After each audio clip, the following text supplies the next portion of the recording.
सारेगामा कारवां इस तोहफे में है 5000 सुनहरे गाने और कुछ यादें।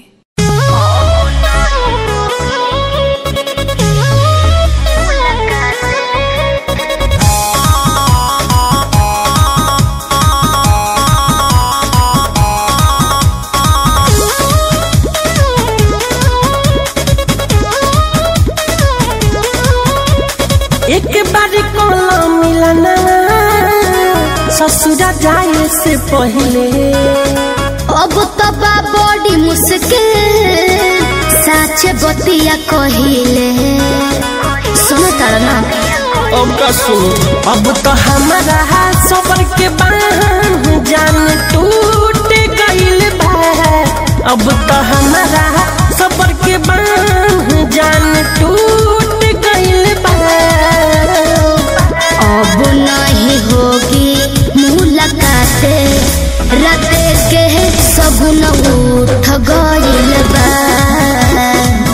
अब नहीं होगी मुलाकात, रात के सगुन उठ गइल बा।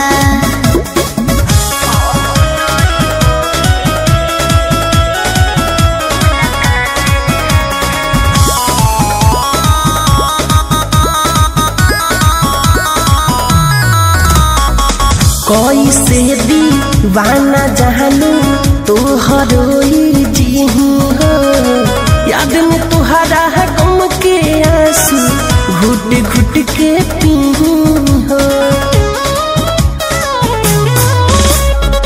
किस्मत के जान सुनो यह बातें मंजूर हो, यही से हो तानी तोहरा से दूर हो। कैसे भूल हब तुहसे रिश्ता या टूट भइल बा।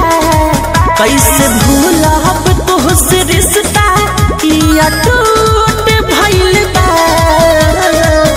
अब नहीं होगी मुलाकात, रात के सगुन उठ गइल बा। अब नहीं होगी मुलाकात, रात के सगुन उठ गइल बा।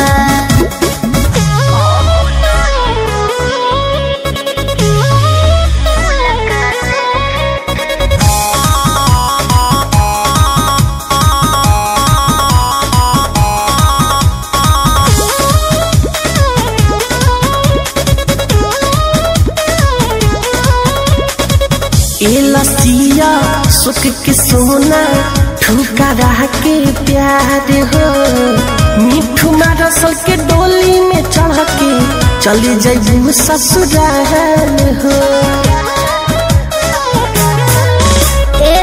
बाबू महाली के पगड़ी के रखले बहानी लाज हो, बाटे है जन जानू हो खना नहराज हो। हमके लागो ताकि भगिया हमारे फूट गइल बा।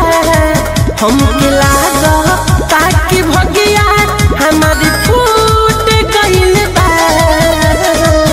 अब नहीं होगी मुलाकात, रात के सगुन उठ गइल बा। अब नहीं होगी मुलाकात, रात के सगुन उठ गइल बा। अरे पूरा इंडिया हिली बाबू, खाली तू देखत जा। अब नहीं होगी मुलाकात, रात